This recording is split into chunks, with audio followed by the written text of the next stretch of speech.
And we are very appreciative of your taking time to be with us on the starting lineup on this beautiful Wednesday. Starting lineup brought to you by Play It Again Sports and the Fremont Shopping Center, Battlefield and Fremont Springfield. Great deals, folks. You can't possibly go wrong with a visit to Play It Again Sports. By Swing Right Golf, which is located on South Campbell Avenue, a little bit north of Nixa.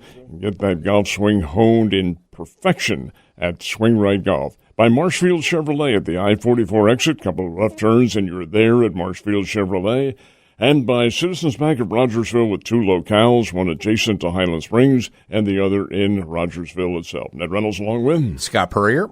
And Art Haines. And Art's going to blush a little bit because we're going to brag on our guy here over the next segment. But very pleased to have on with us Dave Gorn. He's the Executive Director of the National Sports Media Association.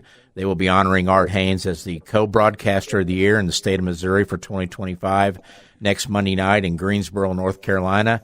Mr. Gorn, we're allowing you to take Art away from us for a few days, but if he gets unruly, feel free just to send him back as soon as you need to, okay?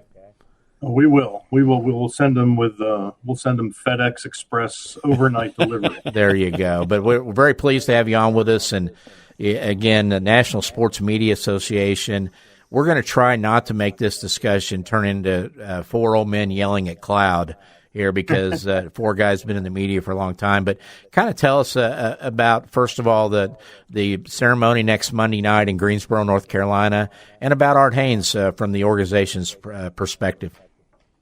Yeah, this will be our 66th award. It started way back in 1953 as the North Carolina Sports Broadcasters and Writers Dinner. They went national in 1959, sent out 6,000 paper ballots all across the country, had their first awards banquet April 12th, 1960, which we all remember, right? Because we are those old guys yelling at cloud. Yeah. It was actually 3 weeks before I was born, so I don't remember it. And so, for me, I had a local TV background and still do a little radio. And if you grow up as a sports geek and a geek for media, whether it's news, sports, whatever, I just had such an appreciation for the history of our industry. And when I unfortunately lost my job, I was lucky. I lost my job in the bad economy of 2008, and 2 months later found out I was elected North Carolina Sportscaster of the Year. So I went to the awards weekend, which was then in Salisbury, North Carolina, and I was encouraged to apply for this job. When the board president told me I should, my exact words to him were, "I'm not sure what I want to do when I grow up yet." And I was 48 years old at the time. But I thought it was a great way to stay involved in sports and sports media. And, I'm about to hit 17 years in this position. And the most gratifying part, there are a couple gratifying parts, and it's hard to say most, to honor people such as Art who have given their lives to this industry and excelled at it is something I don't take lightly. I think it is an important thing to do because it helps us perpetuate the history of the industry. And then the other part is helping students and young professionals navigate their path. And that's the other half of perpetuating the industry, right? So I tell people, I used to look forward to getting out of bed every day and going to work in my TV sports career. And I was very apprehensive that would not be the case in whatever I did next. But I've been very fortunate, and it is because of those two things. Mr. Gorn, I think you just encapsulated every level that a young sports announcer wants. Now, I'd like your opinion and the board's opinion on a national perspective. How do you see sports in relation to how local stations are conducting themselves? How is it compared to when you started? Well, it's you all know it's been a tectonic change, and it changes by the day. I used to joke, and then I was half serious, and maybe I'm not so far off, that we would one day be able to watch highlights and games on the insides of our eyelids. Mm-hmm. And I don't laugh at that anymore, right? Just to think of how far technology has taken us in the last, go back to the start of the industry in the 1920s and go forward. It's only just over 100 years, from the first radio broadcast. And then to think of how computers changed and fragmented the industry for better or worse. It's So when people ask me, how do you think it's going to be in 5 years, the honest answer, and I always said, my fellow reporters in the news business were afraid to give this answer, I don't know. Mm-hmm. And sometimes that's the right answer. There's so many people who are a lot smarter than I am who can think of what's coming next, or, the next person to develop this or that. And, I just had a discussion on my way in the car with the gentleman who is the general manager of the resort where we're doing our awards weekend. And we were talking about Claude, the AI tool. And I told him, I asked it to do me a drag and drop seating chart so I don't have to type in 300 names individually into tables and then move them around. Claude designed me a drag and drop where I can just drag them. I gave him the list of people and I'll just drag them in.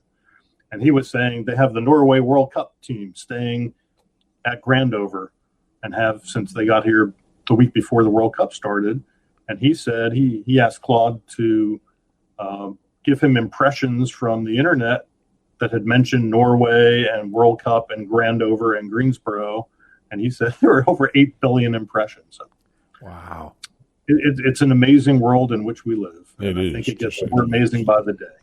Arthur? And Art, before you speak, Art, just wanted to say congratulations on this. Well deserved from Ned and I, and just your story is one that obviously when you have a documentary about yourself, that's a pretty good deal that you've come a long way. But congratulations on this award and safe travels. I'm sure you're excited to head out there later on this week. Yeah, it'll be an adventure here, but we're geared up for it, leaving tomorrow for this and looking forward to it. And thanks, Scott, for that.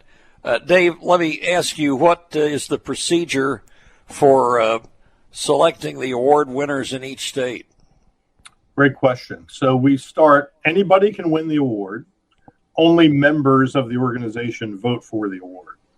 So on October 15th, I send out what is basically a fill-in-the-blank ballot where you as a member vote for, you give me up to 3 to 5 nominations for your state sportscaster of the year and state sports writer of the year, national sportscaster of the year and national sports writer of the year. My Hall of Famers and I consult on who should be on the Hall of Fame finalist ballot. You have a month to vote. You would not believe the number of hands I have to hold just to get votes in, but I'm of the feeling that the more votes you get in, the more credible your voting process is. And we've gotten over 500 votes, not in each state, but 500 total. So as you can imagine, some states have more than others. You'd also be surprised that some states with not a lot of population have more per capita voters than larger states. Anyway, having said all that, we take the top anywhere from 2 to, we've done as many as 10, depending on how many votes they get in each particular state, and put those on the final ballot. We do 10 Hall of Fame and 10 national finalists in each category. I send that ballot out via email on December 1st. Members have the month of December to vote. It's, as I was talking about technology, I use a system where it's automatically tabulated. I don't have to worry about that. I do keep an eye on it.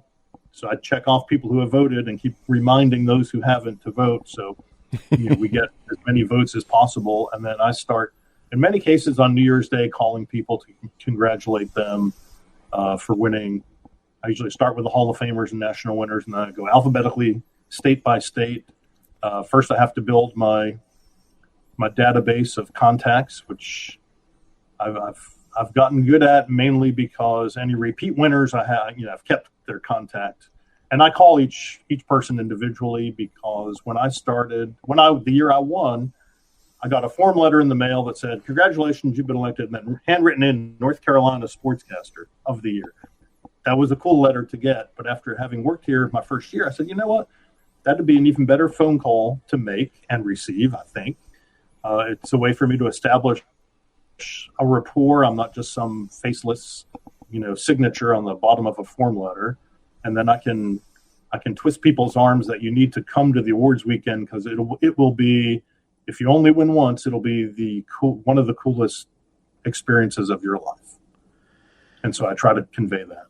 That's awesome. And I've got a son that's going to be a senior at the University of Arkansas and had a great run in journalism, doing broadcast for high school football, basketball games in high school. and goes to Arkansas, and he tells me a lot of the kids down there are just scared to death to kind of try to major in journalism because the horror stories about sports writers, dreading that next email because it's a furlough or even a layoff type situation. And we see what's happening with local TV sportscasters. The weather gets 15 minutes and sports gets a minute and a half, And how does get me started. yeah. How as an organization do you continue to encourage, kids my son's age, kids in their, in the college, getting ready to go into college, that there's still a place for them in sports media? Well, like you, Scott, my younger son, interested in it. My wife and I actually tried to talk him out of it his whole life.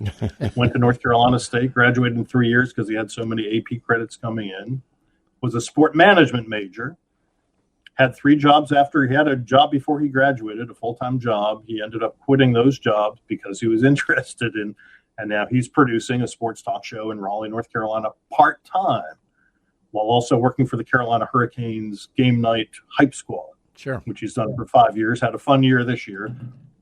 As a parent, you want them to be working full-time so they get off the parent's payroll. But I also recognize if you have the passion for it, I don't want to dampen that enthusiasm, but also being realistic, know that it's a tough go these days. And I encourage people to know a lot, at least a little about a lot of things. I mean, that's good for journalists anyway, right? I almost would say double major in business just so you know what it's about. I had no clue when I went in to negotiate a contract what the heck I was doing, right? Not only in that respect is it beneficial, but also you're seeing more people now, and they'll be ahead of the curve getting out on their own and doing their own thing on, say, YouTube.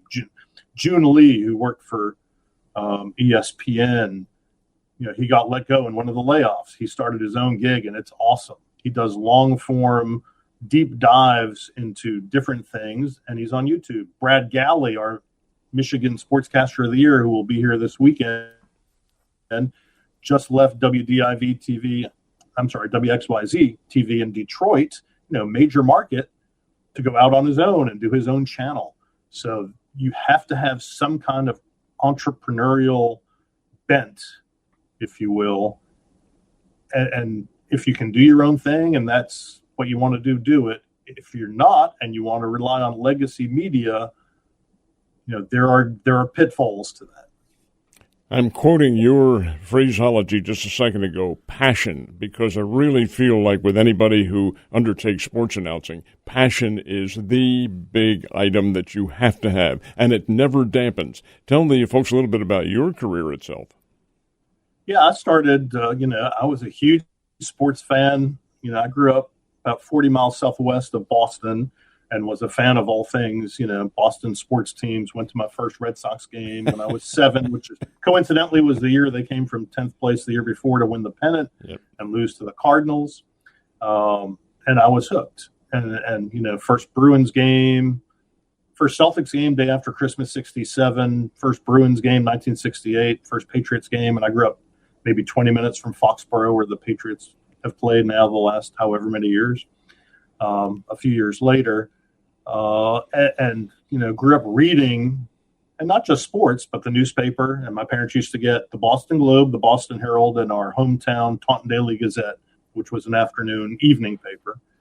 Found out during my sophomore year that the guy who was covering my high school sports for the Taunton Daily Gazette was leaving after that year, and they would hire high school kids to be the correspondent, and that's how I started. I was a 15-year-old high school junior covering my high school sports, and then over the course of the next 8 or 9 years, when I would come home from college and still do it, and covered high school sports and other sports, and did a column for a while as if I had a clue that young.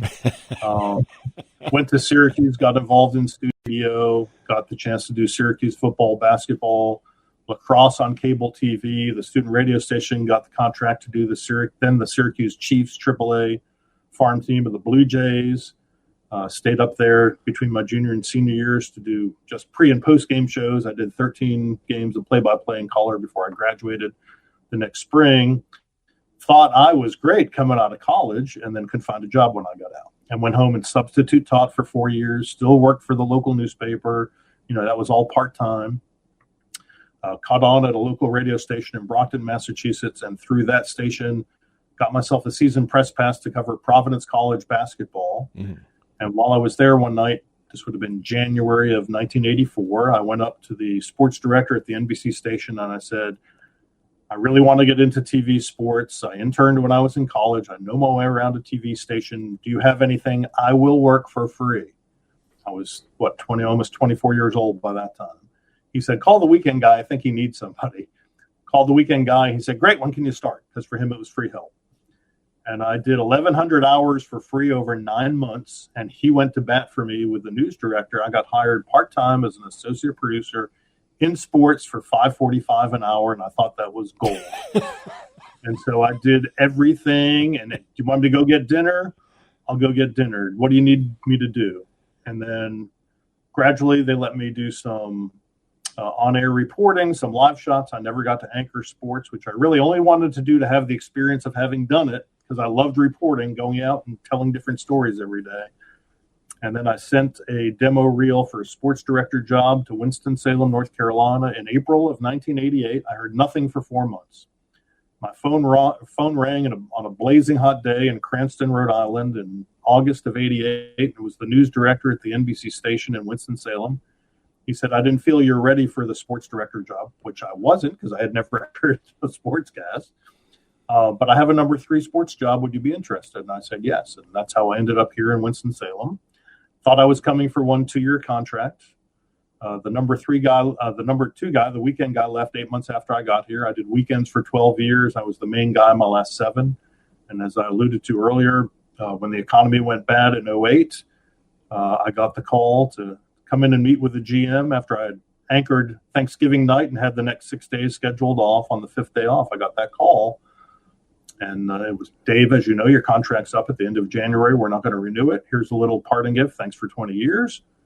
See you later. I go, okay, age 48, what am I going to do now? And fortunately, call it karma, whatever you call it, 2 months later, I got that form letter in the mail. Congratulations, you've been elected North Carolina Sportscaster of the Year. 5 months later, we go to my wife. My wife said, sure, everybody else gets to fly across country to go to this big deal. We get to drive 45 minutes to Salisbury. We went, and that's when the local board president said, why don't you apply for this job? And 17 years later, here I am. So I've been very fortunate to have 2 careers that I loved, even though it took me 7 years out of school to get my first full-time job in the business. Art? Dave, you might tell us also what you do with Wake Forest. Yeah, I'm the sideline reporter for Wake football. I started my last 4 years in TV. I did a half hour, basically 3 interviews in the first half hour of the pregame show. And then the same week I started this job, I started as the sideline reporter. I did sidelines for 3 years. I went up in the booth and did color with our esteemed play-by-play guy, Stan Cotton, for 2 years. And then when a former assistant coach became available, I said, well, he knows more about football than I do. And I gladly went back down to the sidelines. I love to feel the game down there. And then the other thing, I'm going into my 10th year teaching a sports broadcasting class at Wake this fall. And I get a lot of athletes in my class. So it's fun to see them on the field on Saturday and then bust their chops in class on Monday, depending on how they did on Saturday. There you go. Well, Dave, we appreciate your time, and be nice to Art. I looked ahead.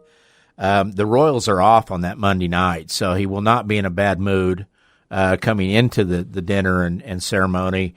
They do come off a weekend series at the White Sox, so that may not go well. Chicago's playing well, but just be prepared for whatever type of Art Haines mood you might get over there, okay?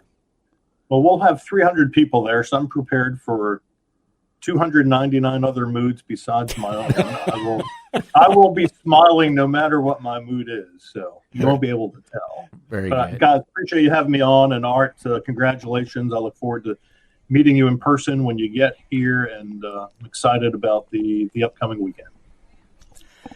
Dave, I'm very honored by this and look forward to meeting you as well. Very good. Well, hey, Dave, thanks again, and hopefully let's have you back on, talk more media issues as we get into the year, okay? Happy to do that. Talk Royals or Chiefs, or I was a huge Chiefs fan as a kid. So there you go. Good. Well, you've already Len Dawson, Mike Garrett all day long. You're already off to a good start with Art there. That's good. Yeah. All right. Thanks, Dave. All right. See you guys. That's Dave Gorn from Winston-Salem, North Carolina, director of the National Sports Casters and Writers Hall of Fame. Back with the starting lineup coming up in a second. And we welcome you back to the starting lineup. St. Louis Cardinals will also be on this station tonight at 102.1, taking on the Arizona Diamondbacks in Game 3 of their 4-game series. These were some very interesting comments that Mr. Gorn had to make about the business, and not just in the electronic media, but the print media as well, and how it has not only changed, but it's diminished, in my opinion. Well, and Art, if we could talk to him all day about sports media, in our questions. And one thing, we ran out of time, but I was going to ask him about, it took me a while to get used to Wyatt Wheeler, just because he's Wyatt Wheeler, but also the fact that, when I was at the newspaper, I wrote columns, Lendl wrote stories. And, it was funny back in the 90s because people would call in and go, well, Purrier's just writing his opinion. And we'd be like, exactly, that's what he's paid to do. But, when Wyatt took over and he was down to a one-man show at the News Leader, he was writing both. And even in the same story, he would tell you what he saw happen, what the implications were in his opinion and things like that. And that's just the way of the world, just like in college sports where we have NIL and transfer portal and all that. That's kind of what journalism has become, isn't it, Art? Well, it has. I mean, I've old school always thought that the reporter reports the event, and then you have a opinion columnist on the side, but that's become a luxury that's only in major markets now. So, I mean, even Vahe Gregorian used to be a columnist. Now he's a general reporter. And by the way, I should point out the Missouri Sports Writer of the Year is Blair Kirchhoff from the Kansas City Star. Oh, okay. Great. And so, Ned, your thoughts on that? I mean, the blurring of the line. I mean, I know you're old school, and it's journalism 101 every day, but it's different now. It is different. I'm not sure it's different in a good point either. I know it has to be the case because you do have, and I know it's a blasphemous term in many responses, but it's corporate America taking over because they're looking at the bottom line. It isn't like the local ownership when I was first joined at KY3 in 1967. It's a different aspect of things and a different coverage level. I do decry the game reporter also mixing in his or her opinions because that's never going to intermix in my opinion on things. I think it's a twain that will never meet. However, it is having to meet under today's circumstances, and I'm not a big fan of it at all. And I think in Wyatt's case, there was only one of him. There was nobody else, and so you were either not going to get opinion or you were not going to get reporting. So you just kind of blended the two of them together, and I think you're seeing more and more of that nationally.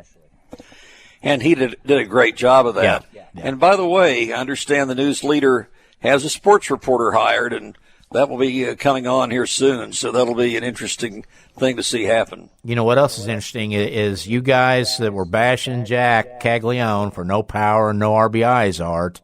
Now look at him. 9 homers in the month of June, 2 more last night. This is kind of what the Royals expected from him. It just took a while to come out of him. I mean, he is absolutely on fire. And the Royals are playing well now as a result of not just that, but they're getting good pitching too. But, yeah, this is what they hoped they'd get in Jack, and he's coming into his own. It's interesting, too, because you can draw a correlation, too, with Jordan Walker with the Cardinals. Mm-hmm. It took him a while to learn the rhythm and learn exactly what you have to do to get that swing right. Well, they obviously have. And with Jack, I mean, it's a weird timing that the Royals are playing this well offensively right now with all the guys that are banged up. How do you explain that? Yeah, with Bobby Witt out of the lineup during this period of time, and they're still scoring runs the way they are. They've scored the most runs in a 6-game period since they had in 2014. Wow, and no Witt, an older Salvi, Pasquantino. Vinny P out of the lineup, Garcia not doing much when he does play now. Kind of bizarre. Yeah, it really is. Some of these much maligned role players are coming through, like Lane Thomas and Michael Massey. Yeah, but doesn't that tell you something about the rhythm of baseball and the way it works and the variables that are involved? Because things like that can happen. Absolutely. Well, hey, let's take a time out. We got our guest waiting on our Ozarks Legends series. Let's talk some more golf with Wayne Frederick. You're listening to the starting lineup. Don't go away. We have much more coming up. And this is the starting lineup brought to you by Play It Again Sports, by Swing Right Golf, by Marshfield Chevrolet, and by Citizens Bank of Rogersville. I'm Ned Reynolds along with Scott Purrier. And Art Haines. As most people know, on the Wednesdays, we try to track down an Ozarks Legends, part of a series we do each Wednesday. And with the Missouri State Amateur going on this week, we figured it was very appropriate to call our buddy Wayne Frederick and talk about his great amateur golf career. We have Wayne with us live from the Overland Park, Kansas area. Wayne, good morning.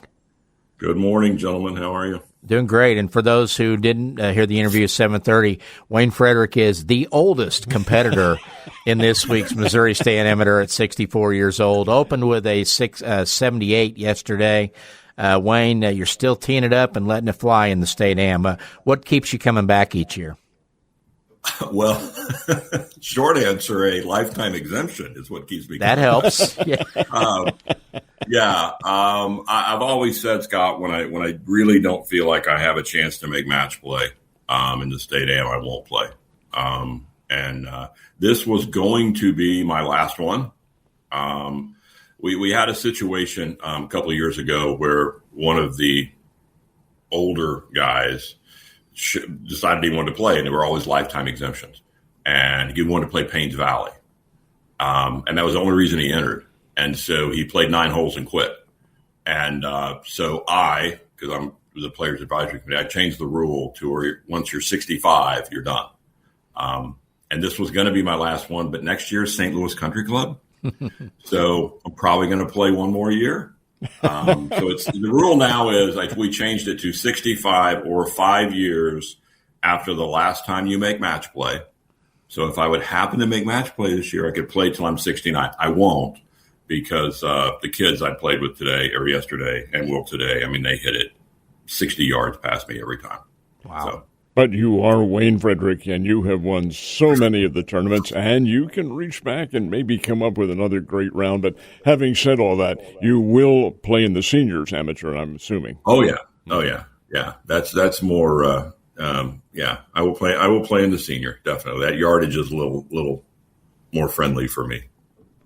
Art, Definitely. So Scott Hovis was telling us about Milburn and what a test it is. Where is it located exactly? It is off of Santa Fe, just north of 75th Street, in Overland Park. So just right in the middle of everything, actually.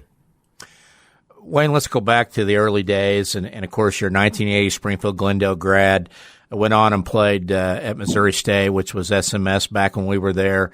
My college roommate was one of your good friends, Jay Williams, Parkview grad, and so got to know you through that. But was reading your bio from the Missouri Sports Hall of Fame, and you weren't that good out of high school, right, in your mind? And then it took a little Sam Reynolds chewing that got you going? That to say that I wasn't very good is an understatement. I remember specifically walking up to Coach Jay Kinzer, who was the golf coach at SMS at the time, and I said, I'd really like to talk to you about playing for you.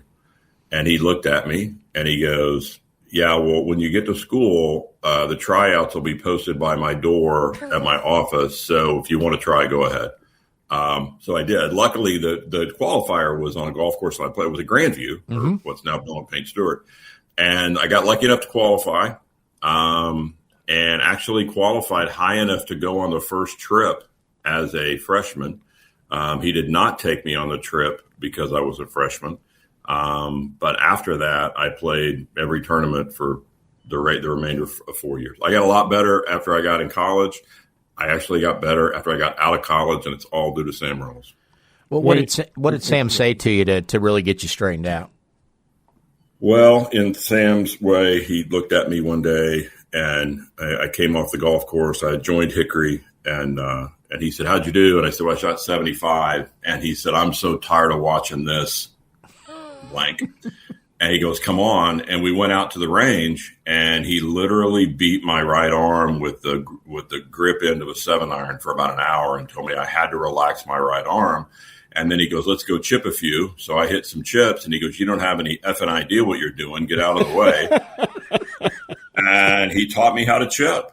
He did. And that was just prior to 96 when I won the AM. And that was a surreal week because after one of my matches, I went in to take a shower and change clothes in between matches. And I pulled back the shower curtain, and there stands Sam. Just he and I in the locker room. I don't have a towel on. I have nothing. And he chewed me up one side and down the other. And he said, "You're going to run into somebody that's going to make a lot of birdies, and you can't handle it. If you're going to go down, you go down in flames. Now, come on." And the next morning, I ran into a guy named Jason Schultz, and he birdied 3 out of the first 4. And I'm like, well, here's the guy Sam was telling me about. And I ended up beating Jason, and that was like the quarters, I guess. And so, yeah, it was all Sam. I give Sam credit anytime I talk about golf. He taught me so much. Not just me. He taught a lot of people a lot about golf. Sam Reynolds using expletives. I am never heard of that at all. I know, it's shocking, isn't it? When you look at your game, did your distance improve much when your short game also came on like that? No, I've never been long. I mean, these kids today are so long. I mean, they're so much longer than we ever were. I was respectable, but he just taught me how to think. And I'd gone through some. I was in a mentoring program with another gentleman by the name of Bob Proctor back in the day that was on a lot of mind stuff, and that helped me a lot too. In fact, I had a guy ask me recently. He said, "What's the key? What's the best part of your game?" And I said, "My mind." I think I'm pretty good the way I think. In fact, a couple of times yesterday after I hit a shot, I'm like, "You idiot, you didn't process the information properly." But I think differently, I think, than a lot of people. Everything kind of slows down for me when I get in a tournament. I don't know why. It's not that I play slow, but my mind slows down. And that's probably why I can still be competitive, somewhat competitive. Arthur? Yeah, Wayne, talk a little bit more about that thinking through the golf course and how one shot sets up the next, and where you need to miss or not miss, all the things that go into it. Yeah, specifically yesterday, I don't remember which hole it was, 13 or 14. I started on the back 9, and I hit it the right rough, and I had a really bad lie, and I should have just hit it out in the fairway, but I thought I could get it down like 40 yards from the green. Well, I got hung up in the rough again. Now I got a tree issue, and anyway, I made double bogey. It was my one double bogey of the day. And so you just have to learn to take your medicine. You have to trust that you're going to make a couple of birdies, a couple of 3 birdies around, and when you hit a bad shot, just go make your bogey and move on. And I didn't do it yesterday, and I got mad at myself for just a second. I don't get mad on the golf course. I see guys get mad all the time. I played with a kid yesterday that got mad constantly. But it doesn't do you any good to get mad. I just try to get re-centered back on, well, you're here, so let's go. And it was a Tuesday in June, and I'm playing golf, so it's not a bad day. It's a first world problem. Exactly. Wayne, of course, Derek Reynolds, the grandson of Sam and son of Kathy out there at Hickory, playing in the state am. I think he shot one over yesterday. Do you get PTSD or flashbacks, or does that really remind you just how old you are in this field when Derek Reynolds is kind of a veteran of these now? And you're just going to stay on this trail. I'm staying on that trail, exactly. But is it kind of neat to see Sam's grandson out there still getting it done? It is, and I really appreciate the work Derek's done because a couple of years ago it was bad. I mean, he had we call it the driver yips, but he could hit some tee shots that were 100 yards offline. Wow. And he's worked hard, and he's gotten it back to, in fact, when he won down at Poplar Bluff early in the year, and I sent him a text. I said, "Your grandpa be proud of you," because he's done a lot of really serious work. Yeah. Wayne, when you look at your career, as glittering as it has been, is there one or maybe two defining moments that Wayne Frederick can recall? Oh, my. The shower scene with Sam was pretty defining. Mm-hmm. I think about that one a lot. I guess the other one was one of my goals is I think everybody's goal is to qualify for USGA national championships. And breaking through a few years ago and qualifying for my first U.S. Senior Am. That was defining, because once you win something, winning the state Am would be also, once you win something, you're like, okay, wait a minute, these guys aren't that much better than I am. And that kind of gets the momentum going a little bit. But the playing in USGA championships is pretty special. Arthur? Your story about Sam sounds like at least Sam was fully clothed in that, so that yes, makes Scott. it a little less scary. Yes, Art. Sam was fully clothed. Sam was fully clothed. I was not. But want to ask you, what are your favorite courses around the state? Well, my favorite has always been Kansas City Country Club. Although it's been closed now for a year and a half, they're doing a complete redo, going to all bent grass. Portachima has been a favorite of mine because I've played well there. I won the stroke play there in 2001. And it's funny, those are my two, because I've always played well. My favorite golf courses end up being the ones you play well. I'd have to put Westwood Hills up there, and Poplar Bluff is one of my favorites. The greens are always good, and I've always played well there. So I guess that's the competitive side of me. Well, I wanted to kind of a two-part question here. So many guys in our area that, won state amateurs or were steady contenders in all those events. And I'm thinking of the Alan Rosens and Chuck Greens and guys like that. My understanding is they hardly play anymore, if they play at all. And you stayed with it here in your early 60s, still competing. I know you probably play about 3 actual practice rounds a year and then just go tee it up and in a lot of these. But what has kept you in the game? And then the second part of that is your son, Nathan Frederick, was a very good golfer in his own right, has started a music career several years ago. How's that going, and does he still pick up a club? He definitely picks up clubs. He sent me 3 videos yesterday. Of what he's working on. So let's talk Chuck and Alan first. They both put their energies in something else. Mm-hmm. Alan is a triathlete, and Chuck really got into fly fishing. And so they still have a passion. It just doesn't happen to be golf. I have a love affair with the game of golf. Not so much hitting the shots as the mental side of golf. And I've always tell everybody, golf mirrors life. That everything that you'll run into in life, you'll run into in 18 holes of golf. Greed, envy, fear, all of the things. It's in every round. Nate still plays well, very well. We played on Father's Day, and he was 4 under through 16 at Hickory. Before he had a little miscue on 17, but he's still a really good player. He plays a lot. He's going to try to qualify for the Tennessee Open tomorrow. He's a really good player. He's won the city a couple of times.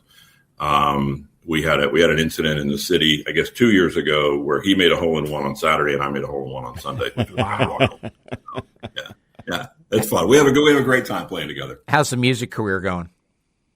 It's good. He's getting ready to be on the West Coast virtually all the month of July. And when he's in Nashville, he's writing and he's performing some down on Broadway. But he just got a job as a caddy. As a musician, you have to have something else going on too until you don't.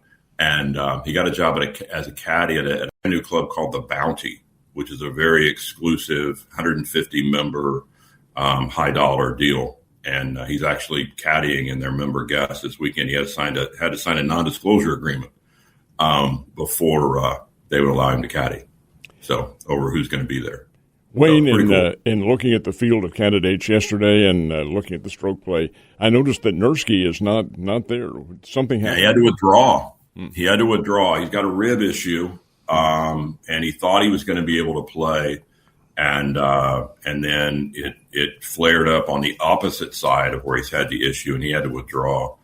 And then, maybe honestly, Ned, bigger news, Christopher Obert. Yeah. Mm-hmm. Had to withdraw after the practice round.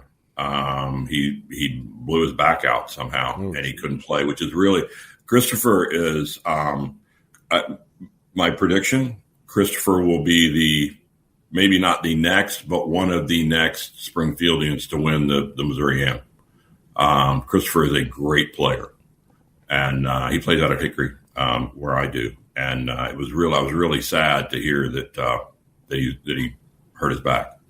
Hopefully that'll heal. He would have been a favorite. He would have been a favorite. Arthur? Well, Wayne, just congratulations on a great career, which continues.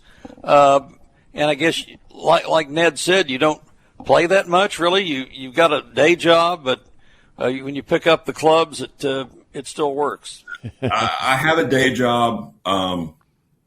I play probably more now than I ever did, to be really frank about it. Yeah, I do. We're empty nesters now.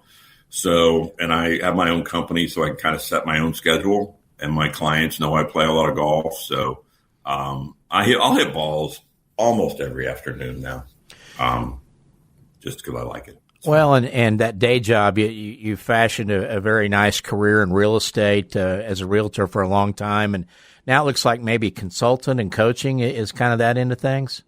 Yeah, I've been very lucky, Scott. I have a great client. I work with people all over the country with brokerages and teams, and just working with them on recruiting strategies, profitability, and things like that. So it's a lot of work on Zoom, but I get to set my own schedule. So I won't go into my schedule, but it leaves plenty of room for golf. Well, we certainly appreciate your time and wish you the best luck. It's hard for a 64-year-old guy to kill time in it this morning before 1 o'clock tee time this afternoon. I mean, probably been up for a couple hours already if you're like us, right? Yeah, I get up normally around 4:30 or 5. So wow. I do Pilates at 5:30, Scott. Okay. That's been a big game changer, too, is doing Pilates. That's helped a lot. And before we let you go, anything you learned from Sam in the shower scene and earlier that really applied towards your real estate career? Just that if you're, he said to me that day, he said, don't play it safe. If you're going to go down in flames. Just try to birdie every hole.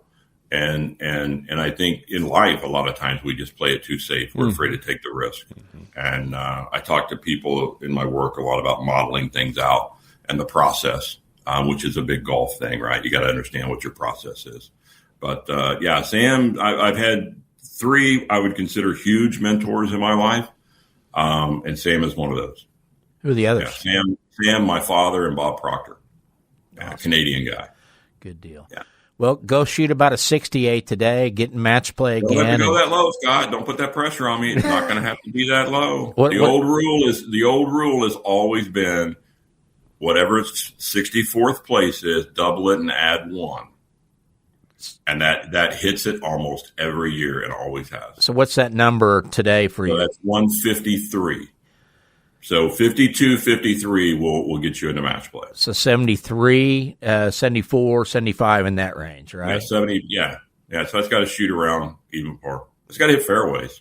Very good. When you don't hit it nearly as far as these kids, you need to be in the fairway. I just drove it back yesterday. I drove it really poorly. Well, and Ned, I want to see the Anson Munzlinger, Wayne Frederick first round match play pairing, the 16-year-old against the 60. You don't want that one? I don't want that. I played with Anson 2 years ago at St. Joe in the qualifier. I don't want that at all.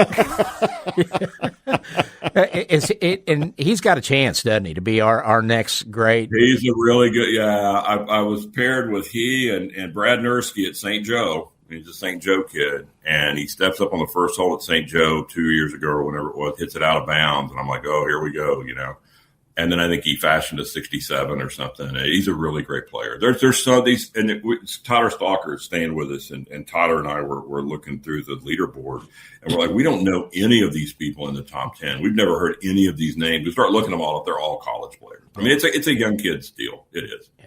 Well, hey, best luck to you, and we appreciate your time, Wayne. Thank you. Thanks. You bet. Thank you, guys. Appreciate the opportunity. Have a wonderful day. You too. Springfieldian Wayne Frederick, one of Missouri's very best amateur golfers. Time out on the starting lineup, and we'll be right back.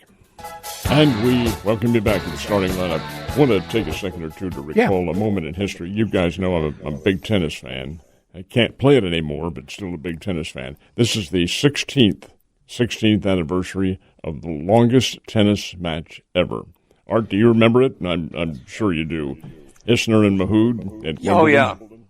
I was trying to figure out who the other one was. I knew Isner was one. And Isner won 75-73 after 3 days, 11 hours, and 5 minutes, and that's how long it took. Jeez. Wow.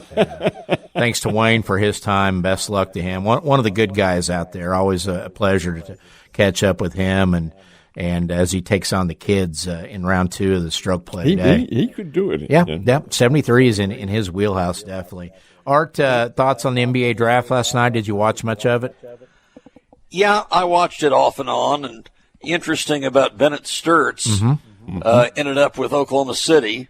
There were several guys, were drafted and immediately traded to somebody else, and he was one of them.